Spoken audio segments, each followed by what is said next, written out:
Hello everyone, welcome you all on Academy Plus YouTube channel, your own channel। यहाँ पर हम लोग last session में डेरिवेटिव डिस्कस कर रहे थे और हम लोगों ने लास्ट क्लास में derivative of implicit function discuss किया था। आज हम लोग पढ़ेंगे derivative of parametric function and derivative of one function with respect to another function. सबसे पहले बात करते हैं पैरामीट्रिक फंक्शन में होता क्या है। कभी कभी क्या होता है, एक्स एंड वाई जो दोनों के दोनों वेरिएबल आपके पास हैं वो किसी थर्ड वेरिएबल में एक्सप्रेस होते हैं। यहां पर मैं बात करूं, लेट्स अज्यूम हमारे पास x इज इक्वल टू हमारे पास साइन टी कोई फंक्शन दिया हुआ है और y इज इक्वल टू ये भी कोई फंक्शन ऑफ t दिया हुआ है और आपसे पूछा जाएगा dy बाई डी एक्स आपको निकालना है। You have to find the dy by d x. तो गाइज आप क्या करेंगे, जो फर्स्ट दिया हुआ उसका dt के रिस्पेक्ट में डेरिवेटिव कर देंगे साइन टी का। सिमिलरली आप सेकंड वाले का भी t के रिस्पेक्ट में डेरिवेटिव कर देंगे और आपको निकालना है dy बाई डी एक्स। तो dy बाई डी एक्स को आप लिख सकते हैं क्या, dy by d t into d t by d x. D t से डी टी कैंसिल, तो आपके पास finally dy by d x ही आ जाएगा। तो dy बाई डी टी की वैल्यू आपके पास होगी, dt बाई डी एक्स की वैल्यू आपके पास होगी। आप पुट करेंगे तो डायरेक्टली आपको क्या मिल जाएगा, dy बाई डी एक्स मिल जाएगा। ठीक है गाइज, करते हैं स्टार्ट क्वेश्चन। फर्स्ट क्वेश्चन हमारे पास गिवन है x is equal to 80 square and y is equal to 280, find dy by d x आपसे पूछा गया है। कैसे स्टार्ट करेंगे, सबसे पहले x को t के रिस्पेक्ट में कर दीजिए तो आपके पास आएगा dx अपॉन डी टी के रिस्पेक्ट में कर रहे हैं तो गाइज कितना आ जाएगा, 280 आ जाएगा। सेकंड वाले y को dt के रिस्पेक्ट में करेंगे तो 2a आ जाएगा। अब मुझे निकालना है dy बाई डी एक्स। तो dy बाई डी एक्स के लिए मैंने आपको बताया था आपको क्या लिखना होगा, dy by d T multiply dt by d x. तो dy बाई डी टी की वैल्यू आपके पास आ चुकी है 2a और dt बाई डी एक्स की मैं बात करूँ तो इसका रेसिप्रोकल करके लिखेंगे तो 1/280 आ जाएगा। तो ये कैंसिल आउट, तो 1/t will be your answer. और आप लोगों को dy बाई डी एक्स ही निकालना था, उसकी वैल्यू गाइज आ चुकी है 1/t। क्लियर है सबको, बढ़ते हैं आगे नेक्स्ट क्वेश्चन। नेक्स्ट क्वेश्चन अपने को गिवन है y is equal to a theta plus sine theta and y is equal to a1 minus cos theta. सबसे पहले x का डेरिवेटिव कर दीजिए थीटा के रिस्पेक्ट में, तो a as it is theta का 1 हो जाएगा, साइन थीटा का डेरिवेटिव हो जाएगा guys cos theta. dy by D theta हम लोग निकालेंगे तो a एज इट इज आ जाएगा, 1 का डेरिवेटिव 0 माइनस माइनस प्लस हो जाएगा, साइन थीटा आ जाएगा। अभी यहाँ पर मैं dy बाई डी एक्स की बात करूँ तो सबसे पहले dy बाई डी थीटा लिखेंगे, that is a sine theta और ये रेसिप्रोकल में आ जाएगा a1 plus cos theta. a से a कैंसिल आउट हो जाएगा। साइन थीटा को मैं लिख पाऊंगा क्या, 2 sine theta by 2 cos theta by 2। 1 plus cos theta को लिख पाएंगे क्या, 2 कोस स्क्वायर थीटा बाई 2। 2 से 2 कैंसिल, कोस थीटा बाई से कैंसिल आउट, तो हमारे पास आ गया टेंजेंट थीटा बाई 2। थीटा को हमने पाई बाई 2 पुट किया तो पाई बाई 4 हो गया, तो टेंजेंट पाई बाई 4 की वैल्यू कितनी आ जाएगी, 1 आ जाएगी। हम लोगों को dy बाई डी एक्स की value theta is equal to pi by 2 पर निकालनी थी गाइज। उसकी वैल्यू कितनी आ चुकी है, 1 आ चुकी है। नेक्स्ट क्वेश्चन की बात करें तो नेक्स्ट क्वेश्चन हम लोगों को गिवन है dy बाई डी एक्स हम लोगों को निकालना है। x हमें गिवन है, y हमें गिवन है। तो सबसे पहले मैं dx अपॉन dt की मैं बात करूं तो ये e की पावर t कोस t लिखा हुआ है। यहाँ पर कौन सा रूल लगेगा, प्रोडक्ट रूल।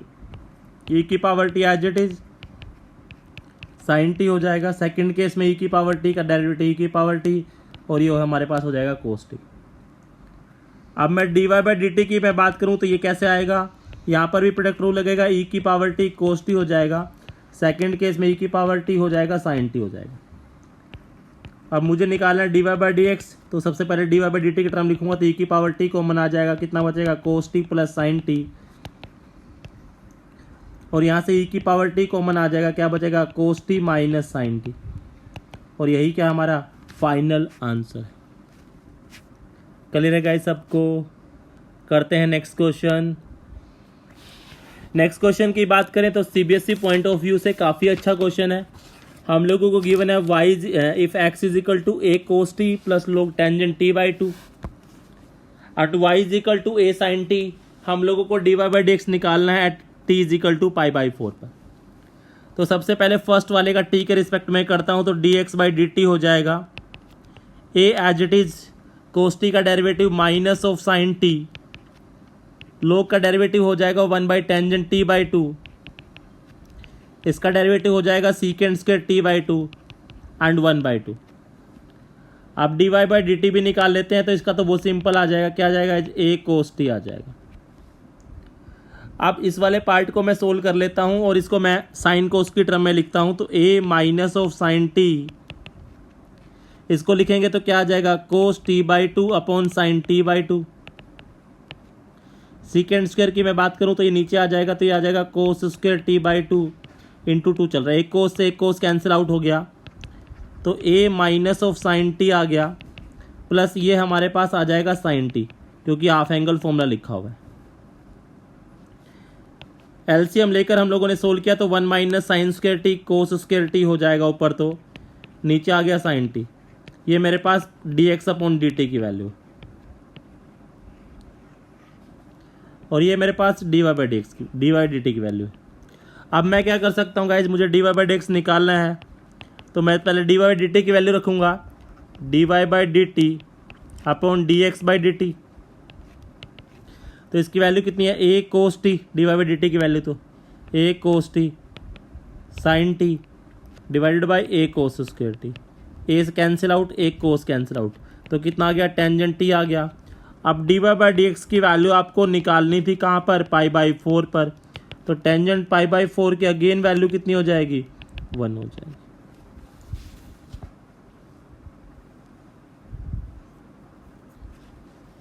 तो सबसे पहले जो क्वेश्चन में थर्ड वेरिएबल है उसके रिस्पेक्ट में डेरिवेटिव कर दीजिए। जैसे ही आप डेरिवेटिव करेंगे और आपके पास dx upon dt and dy by dt के दो फंक्शन आएंगे, दोनों को आप डिवाइड करेंगे तो आपको dy बाई dx की वैल्यू मिल जाएगी। नेक्स्ट क्वेश्चन की बात करें तो नेक्स्ट क्वेश्चन गिवन है x is equal to cos inverse under root 1 plus t square and y is equal to sine inverse t upon under root 1 plus t square. आपको dy by dx की वैल्यू बतानी है 1 आएगी। ठीक है guys, तो हम लोगों ने t को टेंजेंट थीटा पुट कर दिया, और जैसे ही हम लोगों ने t को टेंजेंट थीटा पुट किया तो हमारे पास x is equal to cos inverse root 1 plus tangent square theta, that is secant square theta, root से बांध के बाहर निकलेगा तो सीकेंड थीटा, तो ये आ गया cos inverse cos of theta, that is theta. और थीटा को हम लोगों क्या लिख सकते हैं, थीटा को लिख सकते हैं टेन इनवर्स टी, तो x मेरे पास आ गया टेन इनवर्स टी बनकर। तो डेरिवेटिव की मैं बात करूं तो आ गया dx अपॉन dt की वैल्यू मेरे पास आ गई 1 upon 1 plus x square. Similarly मैंने y वाले में किया, t को टेंजेंट थीटा सपोज किया जैसे ही, तो y इज इक्वल टू कितना आ गया sine inverse tangent theta upon under root 1 plus tangent square theta. तो कितना हो गया गाइज, ये सीकेंड स्क्वायर थीटा हो गया, बाहर बन के निकला तो सीकेंड थीटा हो गया, कट गया तो ये हमारे पास आ गया sine inverse of sine theta. तो बेसिकली क्या थीटा बनकर आ गया, y की वैल्यू भी क्या आ गई हमारे पास, y की वैल्यू भी थीटा बनकर आ गई। यानी मैं बात करूं तो थीटा क्या था हमारे पास, टेंजेंट इनवर्स t था, तो y इज इक्वल टू कितना आ गया 1 upon 1 plus x square, sorry 1 upon T square. अब मुझे dy बाई dx निकालना है, तो dy बाई dx क्या होगा, dy by dt upon dx by dt। तो ये दोनों मेरे पास क्या है same, 1 upon root 1 plus t square first वाला, सेकंड वाला भी कितना आया root 1 plus t square, cancel out हो गया, हमारे पास कितना आ गया 1, और यही मुझे प्रूव करना था। ठीक है, आप इसको दूसरे मेथड से भी कर सकते हैं, कोई भी प्रॉब्लम नहीं है, आप डायरेक्ट डिफरेंशिएशन करके भी कर सकते थे इस क्वेश्चन। ठीक है गाइज, करते हैं नेक्स्ट क्वेश्चन। ट्राई कीजिए जल्दी से। x is equal to under root a sine inverse t, y is equal to a cos inverse t. आपको शो करना है डी वाई बाई एक्स की value minus y by x आएगी। अब next question की जब हम लोग बात करते हैं तो आप इसका डायरेक्ट डिफरेंशिएशन भी कर सकते हैं, बट गाइज मैं क्या करता हूँ लोग ले लेता हूँ दोनों साइड, तो ये हो जाएगा log x 1/2 आगे आ जाएगा और ये हमारे पास बन जाएगा log of a sign inverse t। अब मैं इसको और अच्छे से लिखूं तो 1/2 आ जाएगा, साइन इनवर्स t आगे आ जाएगा और ये हो जाएगा log ऑफ a। अब मैं डेरिवेटिव करता हूँ, log x का लिखा हुआ है तो t के रिस्पेक्ट में करेंगे तो 1/x आ जाएगा, dx/dt आ जाएगा। 1/2 as it is sine inverse x t का डेरिवेटिव हो जाएगा √1 - t², log a as it is हो जाएगा। अब यहाँ से 1/x को भी उठा के हम लोग क्या करते हैं, इधर ले जाते हैं। ये सिमिलरली मैं जब dy/dt निकालूंगा तो सिमिलरली हमारे पास बनकर आएगा y/2 √1 - t² log a आएगा, माइनस का साइन भी आएगा गाइस। क्यों? क्योंकि कोस इनवर्स का डेरिवेटिव सेम होता है माइनस के साइन के साथ। अब मुझे क्या करना है, dy/dx निकालना है। दोनों वैल्यू मेरे पास आ चुकी हैं। dy/dx हमारे पास होता है dy/dt upon dx/dt। Value put करना स्टार्ट कर दीजिए। दोनों की वैल्यू हम लोग जब पुट करेंगे तो मेरे पास क्या बनकर आएगा, मैं लिख रहा हूँ y minus of y 1/2 log of a √1 - t² x 1/2 log of a √1 - t²। ये कैंसिल आउट, ये कैंसिल आउट, ये कैंसिल आउट, माइनस y/x हमारा फाइनली आंसर। ऐसा ही हम लोगों को प्रूव करने के लिए बोला गया था। नेक्स्ट टॉपिक की बात करें तो derivative of one function with respect to another function. एक फंक्शन का दूसरे फंक्शन के रिस्पेक्ट में आपको क्या करना है, डेरिवेटिव करना है। तो लेट्स अज्यूम कि हमारे पास एक फंक्शन को आप u मान लेना, एक फंक्शन लिखा हुआ है f(x), एक फंक्शन को आप v मान लेना जो लिखा हुआ है gx लिखा हुआ है। आपको u फंक्शन का v के रिस्पेक्ट में निकालना है, यानी du/dv निकालना है आपको, ये आपको फाइंड करना है। तो गाइज आप क्या करेंगे, du/dx निकाल देंगे, फंक्शन का डेरिवेटिव हो जाएगा।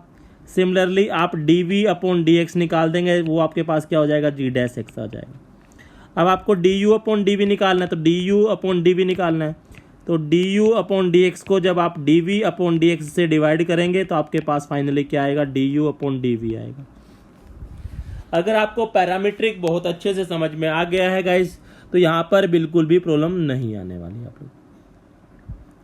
जैसे आपको डेरिवेटिव करना है tan² x का with respect to cos² x, तो आप u किसको मान लीजिए, tan² x को मान लीजिए। तो du/dx जब आप करेंगे तो 2 आगे tan x का कितना हो जाएगा गाइस, sec² x हो जाएगा। अब v आप किसको मानेंगे, cos² x को मानेंगे। इसका डेरिवेटिव dv/dx की जब आप बात करेंगे तो क्या आएगा, 2 cos x आएगा माइनस ऑफ sin x आ जाएगा। आपको u फंक्शन का du का v के रिस्पेक्ट में करना था तो du/dv निकालना था आपको। तो बेसिकली आपके पास क्या है, 2 tan x sec² x है, तो मैं इसको cos² x लिख देता हूँ, नीचे की तरफ लाएंगे तो माइनस ऑफ 2 cos x आपके पास है, sin x आपके पास है। तो इसको भी साइन बाई कोस की फॉर्म में लिखेंगे तो 2 से 2 कैंसिल आउट हो जाएगा। तो फाइनली आंसर मेरे पास जो बनकर आएगा, एक साइन से साइन कट जाएगा, माइनस ऑफ sec⁴x आपके पास फाइनली आंसर आ जाएगा। अगर आपको पैरामीट्रिक बहुत अच्छे से क्लियर हो गया है तो यहाँ पर बिल्कुल भी प्रॉब्लम नहीं आने वाली है। एक फंक्शन को आपको u सपोज करना है, दूसरे फंक्शन को आपको v सपोज करना है। तो u का x के रिस्पेक्ट में, v का x के रिस्पेक्ट में, दोनों को फिर आपको डिवाइड कर देना है। नेक्स्ट क्वेश्चन की बात करें तो cos inverse 1 - x² upon 1 + x² का tan इनवर्स x के रिस्पेक्ट में करना है। तो पहले वाले का करते हैं, पहले एक बार x को टेंजेंट थीटा अज्यूम कर लेते हैं। तो आपके पास ये लिखा हुआ है गाइज, जैसे आपने टेंजेंट थीटा अज्यूम किया तो ये लिखा हुआ है cos of 1 - tangent theta upon 1 + tangent theta. ये तो cos ऑफ 2 थीटा का फॉर्मूला होता है। तो cos inverse of cos 2 theta यानी 2 थीटा एंड थीटा को हम बात करें तो क्या आ जाएगा, 2 tan इनवर्स x आ जाएगा ये। तो dy/d, या मैं इस फंक्शन को क्या करता हूँ, u मान लेता हूँ। तो u मेरे पास फंक्शन आ गया 2 tan इनवर्स x। तो du/dx की वैल्यू मेरे पास आ गई है 2/1 + x²। सिमिलरली v फंक्शन मैंने किसको माना है, tan इनवर्स x को माना है। तो dv/dx की मैं बात करूं तो क्या आ जाएगा, 1/1 + x²। अब आप दोनों को डिवाइड कर दीजिए d u upon d v को। जैसे ही आप डिवाइड करेंगे तो दोनों चीज़ें कट जाएंगी। जैसे ही आप दोनों को डिवाइड करेंगे d u upon d v को, तो आपके पास आएगा 2i of 1 plus x square divided by 1 upon 1 plus x square, cut जाएंगे। आपके पास फाइनली आंसर आ जाएगा 2। क्लियर है गाइस सबको? बढ़ते हैं आगे नेक्स्ट क्वेश्चन। अब हम लोगों के पास दो फंक्शन अगेन गिवन है। पहले वाले फंक्शन को u मान लेता हूं, तो u हमारे पास लिखा हुआ है tan inverse √1 plus x square -1 divide by x. यहाँ पर हम लोग क्या करते हैं, अगेन x को टेंजेंट थीटा मैं मान लेता हूँ। तो जैसे x को टेंजेंट थीटा जूम किया तो आपके पास बनकर आ गया tan इनवर्स। ये सीकेंड्स के थीटा बनकर आएगा, रूट से बन के बाहर निकालेंगे तो secant theta -1 upon tangent theta हो जाएगा। करते हैं गाइज इसको सोल्व, क्या हो जाएगा 1 माइनस कोस थीटा हो जाएगा। नीचे साइन बाई कोस आएगा तो साइन थीटा से कोस थीटा कट जाएगा एक। तो ये हमारे पास चल रहा है tan inverse 1 minus cos theta की मैं बात करूं तो क्या होता है 2 साइन स्क्वायर थीटा बाई 2, और इसकी बात करें तो ये 2 साइन थीटा बाई 2 आ जाएगा, कोस थीटा बाई 2 आ जाएगा। 2 से 2 कैंसिल, एक साइन से साइन कैंसिल, तो यहाँ पे हमारे पास आ गया tan inverse of tangent theta by 2। तो बेसिकली u हमारे पास आ गया थीटा बाई 2। थीटा किसको माना था आपने, tan इनवर्स x को, 1/2 tan इनवर्स x आ गया। तो derivative of D u upon D x की मैं बात करूं तो आपके पास आ चुका है 1/2 under root tan inverse x का derivative 1 upon 1 plus x square. Similarly d v by d x जब आप निकालेंगे तो आपके पास लिखा हुआ tan इनवर्स, उसका डेरिवेटिव हो जाएगा under root 1 plus x square. अब आपको निकालना है d u upon d v, तो दोनों को डिवाइड कर दीजिए। दोनों को जब डिवाइड करेंगे तो कितना बचेगा हमारे पास 1/2। क्लियर है गाइस सबको? आगे बढ़ते हैं नेक्स्ट क्वेश्चन, आज की क्लास का लास्ट क्वेश्चन। नेक्स्ट क्लास में हम लोग पढ़ेंगे derivative of inverse function, higher order derivative. ठीक है गाइस, देखिए क्वेश्चन क्या करना है, f tan x का डेरिवेटिव निकालना है आपको, किसके रिस्पेक्ट में, g सीकेंट x के रिस्पेक्ट में। तो करते हैं, मैं डायरेक्टली लिख देता हूँ d u upon d v. ऊपर वाले का डेरिवेटिव डायरेक्टली लिख रहा हूँ, एफ डैश आएगा tan x आएगा, फिर tan x का डेरिवेटिव कितना आएगा गाइस, सीकेंट स्क्वायर x आएगा। नीचे वाले का डायरेक्ट करेंगे तो कितना आएगा, g डैश सीकेंट x आएगा, और सीकेंट x का डेरिवेटिव आएगा सीकेंट x tan x। π/4 पर निकालना है तो tan π/4 की वैल्यू हो जाएगी हमारे पास फंक्शन tan π फंक्शन के डेरिवेटिव गेट 1 वैल्यू 1 पर। एक सीकेंड से हमारे पास एक सीकेंड कट गया, और उसके बाद हमारे पास बचा सिर्फ सीकेंड। किस पर निकालनी है, सीकेंड π/4 पर। नीचे सीकेंड π/4 की मैं बात करूं तो कितना हो जाएगा, g डैश एट √2 हो जाएगा, और ये हमारे पास बचेगा tan π/4, उसकी वैल्यू 1 हो जाएगी। तो फंक्शन के डेरिवेटिव की 1 पर वैल्यू गिवन है 2, सीकेंड π/4 की वैल्यू आ जाएगी √2, g डैश एट √2 अपने को गिवन है 4। तो हमारे पास आंसर आ गया है 4 से 2 कैंसिल, इससे ये कैंसिल, 1/√2 हमारे पास फाइनली आंसर बनकर आ गया। क्लियर है गाइस सबको? आप ये दोनों जो टॉपिक आज मैंने डिस्कस किए थे काफ़ी आसान टॉपिक थे, इनको बहुत अच्छे से कर लीजिए। कुछ एप्लीकेशन क्वेश्चन भी हम लोग करेंगे डिफरेंशिएशन पर नेक्स्ट क्लास में।